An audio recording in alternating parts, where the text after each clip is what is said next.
What's up everyone, my name's Michael and welcome to a very special episode of Client Concept.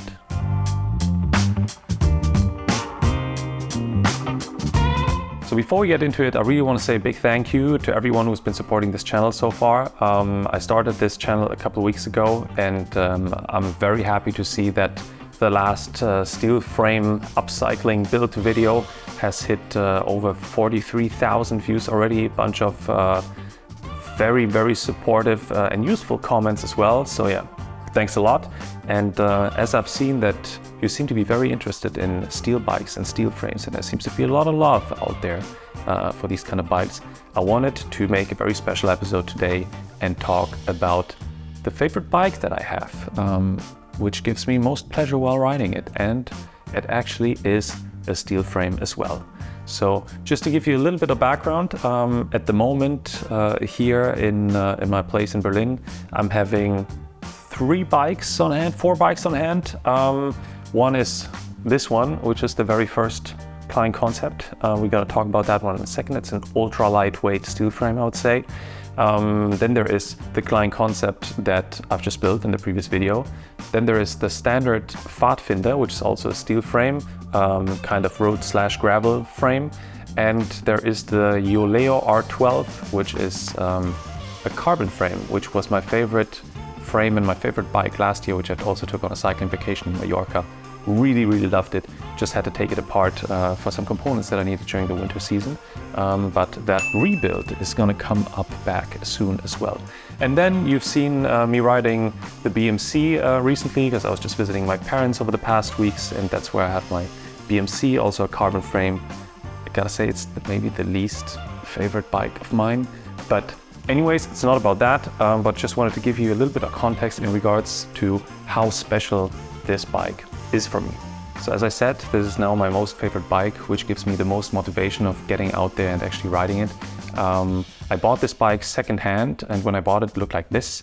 In the end, it turned out it was a Dacordi Profidea, I think from the years around 2000. Had a bunch of issues with it in the beginning when disassembling parts from the frame, because a lot of it was seized. The biggest problem was the seat post that was seized in the seat tube. But yeah, after a couple of hours of twisting and turning it, we managed to pull this one out. In the beginning it felt rather heavy, but it turned out that it was due to the wheels and due to the Groupset. Also the fork that it came with was more on the heavy side. It wasn't the original Dacordi, it was still a carbon fork, but it was rather on the heavy side. But yes, when I just had the naked frame in my hands, I really felt that it was very light. So I thought, okay, let's give it a try and see how light we can get this bike, as having a steel frame as the fundament and the basis of it. So I'm very happy to say that this frame ends up being around 7 kilos pretty much on the spot, if I remember it correctly, but we're gonna weigh it together at the end of the video. We're gonna put it on the scale and just sanity check whatever I'm just saying right now. So yeah, what happened to this frame basically? The color has been stripped, it has been repainted in black. In the meantime, a bunch of corrosion has been removed, and it has been protected with some rust and corrosion protection also as well from the inside. Same guys have been painting that bike as the ones that did the disco frame. They're called Bike Brothers Berlin, or Berlin Bike Brothers, doing an amazing job in regards to painting bikes. And yeah, so what have I done? I basically got rid of the original fork, which wasn't the Dacordi fork in the beginning. It was a little bit on the heavy side. I got a new Columbus 1-inch fork for the front, because it is a 1-inch headset. I knew that I wanted this bike to be black, but I also didn't want it to be like super stealth. I wanted to have like one accent color. And I'm a big fan of the Chris King components and the Chris King wheels. I can't really afford them, but I was able to afford a headset. And yeah, I really liked that so-called mango color, which is basically why for this I bought the Chris King threadless or no threads 1-inch headset, and basically put that in here in this mango color, and that kind of defined the overall accent color for the rest of the bike as well. So overall, to keep it lightweight, let me move over to the side. I decided to go for, I think, what is the last mechanical Dura Ace group before they went all electronic, which is the Dura Ace 9100. I went for a compact crankset. And I gotta say, after riding it, I'm kind of torn between, do I still prefer a Dura Ace Di2 electrical shifting, or do I actually prefer this one? Because the travel on the levers, it's so short, it feels almost as efficient as switching electrically, and you don't have the hassle of relying on having a charged battery and things like this. It feels very easy to tune in case something happens. It feels like I'm able to fix it right on the spot, while with electrical shifting, that might not always be the case. So what else did I do to keep it light? There is a Chinese wheel manufacturer called Elitewheels, who's been, I think, the company where I bought my first carbon wheels from on my very first carbon bike, which I got off AliExpress, and that's a whole different story. In the end, it ended up getting me into cycling because it was fairly cheap. But yeah, there was a brand called Elitewheels, which have been doing like rather budget carbon deep section wheels. Back then, they felt quite alright. I didn't really know what I'm going for. I was only caring for the looks, to be honest, which I still do a little bit. But they recently introduced a more premium line of wheels, which they call Drive. These are basically from that Drive series. These are 50mm deep section carbon wheels, and basically together they weigh 1,400 grams, I think plus minus, maybe more, plus 50 grams. So let's call it 1,450 grams for the set, which I think is great. For a 50mm deep rim.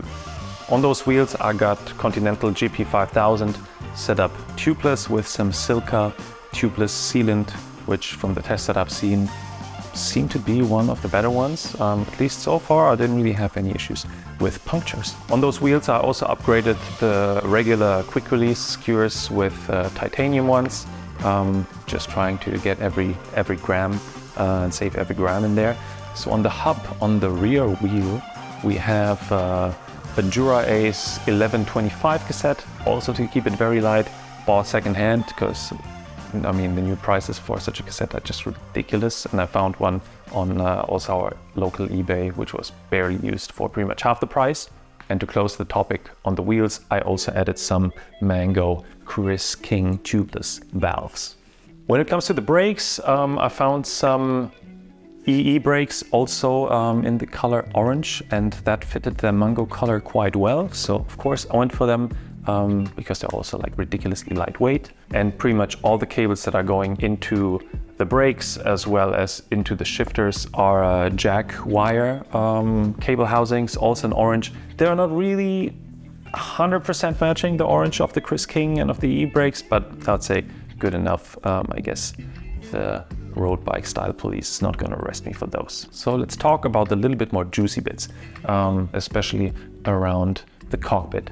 The stem is a 110mm AliExpress stem called Uno stem. It is very light. All the bolts have been swapped out for titanium ones, and the handlebars are actually from a company called Darimo. Ridiculously light. It also has like this nice charcoal kind of style texture, which I think looks really, really nice. Then there's also an out front computer mount by a company called Carbon Works, also very, very light. I mean, there are lighter ones out there, but I kind of liked the look and the way how this one integrates. So talking about Darimo, the seat post is also from the company Darimo. It is super light, it's 61.8 grams. Or the weight is also achieved by the way how the seat post is holding onto the saddle, and it's holding onto the saddle by these so-called Dyneema fabric loops, which seems to be a fabric which is very stress resistant. At least I wasn't able to like rip it apart, which was the first thing that I was trying to do before actually mounting the saddle.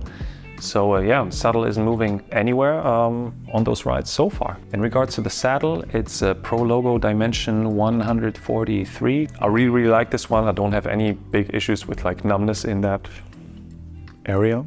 The lightest version of this saddle is so-called NAC, which basically just speaks for that it has carbon rails. Then in regards to a couple of smaller chunks, let's not forget the bottle cages. So these bottle cages are from our trusty AliExpress as well. They're 7 grams each. They haven't been super cheap. I think they've been around 40 euros or something like that. When I bought them, I thought that they're gonna fall apart or break right away. But to be honest, I think I've been riding 500 or 700 kilometers with those already without issues. So knock on wood, that it will stay that way. And yeah, one thing I forgot to mention, of course, chain is also a Dura Ace chain, nicely waxed, so it keeps our hands clean. In regards to pedals, I'm using the Wahoo Speedplay Powermeter pedals, only one-sided Powermeter pedal because the dual-sided was way too expensive. So yeah, in the future, I want to try to get this bike as light as possible because I just really love the ride feel of the steel frame. It just feels so forgiving, especially when you compare it to something that's like a really aero carbon frame, like the Yuleo or the BMC. Like, I love riding the Yuleo, but there are moments why I want to ride this, and also moments when I want to ride that one. So what I want to look into in the future is, upgrading the crankset. So there is a crankset called Clavicula, I think SE, by a company THM. Unfortunately, it's ridiculously expensive, but it's super, super light, completely made out of carbon. Also, the through axle is made out of carbon. So yeah, I'm keeping my eyes open on the second-hand market. Let's see. I'm very interested, by the way, in case any of you have experience with any of those parts that I'm now mentioning as potential upgrades. If you have a good experience with it, or especially if you had bad experience with it, let me know so I don't burn through money without a need for it. I mean, to be honest, I guess there's no need to buy any of those anyways, but you know what I mean. Then I also want to give a full carbon saddle a try, because I remember on my very first AliExpress road bike, I also had an AliExpress fully carbon saddle, and I also didn't really have any uncomfortable issues with it. So let's see what's out there, what's super light to mono there to shave a couple of grams off. Because even though this has carbon rails and is the carbon version of it, it is still padded, so there is kind of some extra weight which doesn't necessarily need to be there. Then of course there is the super heavy original Dacordi Seatpost clamp here, which needs replacing for a carbon one. I just don't know if I can clamp steel with a carbon clamp, or is that material bending enough or not flexible enough? Is the carbon clamp gonna break? I don't know. That's what I'm trying to find out right now. So that's a potential upgrade. Then I was still wondering, even though those wheels are pretty light, there are of course lighter ones, especially if you go more shallow. I'm kind of undecided if I want to go more shallow, because I feel that with an old school frame, if you want a couple of aero gains, you need to go at least with 50mm deep sectional wheels. But let's see, I still need to make up my mind. I guess I could shave like 150 grams off the bike by going for a very shallow carbon wheel. So one thing I definitely want to do is swap out those outer cables for Jaguar Elite links, which are those like little metal pieces that you basically put together, which are supposed to be way lighter, and obviously they're compressing way less than a typical cable housing. And yeah, I hope to shave off a couple of grams this way, and I also consider to drop the orange, at least for the cable housing, so we just got the metal parts representing orange on that bike. So that, I would say, that was the overview about my favorite bike, how I got to the lightweight. Of course, we're now gonna weigh it, but before that, I just wanted to let you know or ask you, if you like this kind of content, give it a thumbs up. Consider subscribing. There's gonna be way more steel frame, but also some carbon frame builds coming up. Also, the optimization of this frame is going to come up. I'm also going to speak through my standard bike in the future as well, and so on and so forth. So yeah, give it a like and a subscribe. I would definitely appreciate that. I mean, it would mean a lot to me, you know. So yeah, let me stop rambling and let me take off the bottles and the pedals, and then yeah, let's weigh this bike. Okay, it's time to weigh it. Set to 0.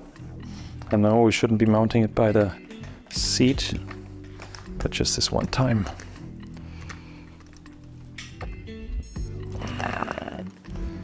Check this out. 702, sorry. So there you have it. I guess you can build a pretty lightweight steel bike off of a pretty old steel frame. I wouldn't say at a budget maybe, but still, it's possible.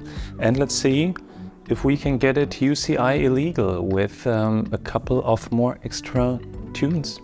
But saying this is it for this one. Thanks a lot for watching, and see you in the next one. Bye.